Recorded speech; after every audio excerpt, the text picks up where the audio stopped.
చిందోళ్ళు, ఒగ్గోళ్ళు, శారదగాళ్ళు, కాకిపడగోళ్ళ గురించి ఇప్పటోళ్ళకు తెలియదు. అప్పట్లో అంటే ఊర్ల పొంటొచ్చి 6-10 దినాలు తీరు కథలు చెప్పేటోళ్ళు. ఇప్పుడు చూస్తోళ్ళు లేరు కాబట్టి చెప్పేటోళ్ళు సుతా లేకుంటాయిన్రు.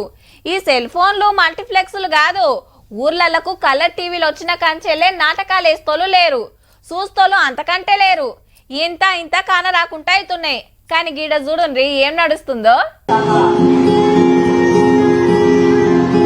సీతమ్మను మనువాడుతున్నాడు రామయ్య, బంగారు లేడిని చంపేసిండు లక్ష్మణుడు, బిచ్చగాని తీర్లొచ్చిండు రావణుడు.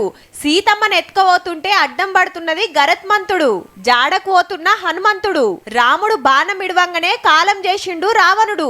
కట్టే కొట్టే తెచ్చే అన్నంత అల్కగా అంత పెద్ద రామాయణాన్ని గిట్లా చూపిస్తుంటే మోడీ సారు మస్తు మురుస్తాండు.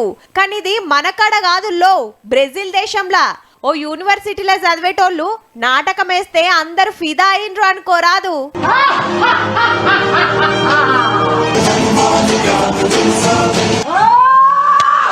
G20 దేశాల మీటింగ్ల అందరు లీడర్లతోటి మాట్లాడి మన దేశం ఎట్లా డెవలప్ అవుతుందో ఎరకయేసిండు మోడీ సారు.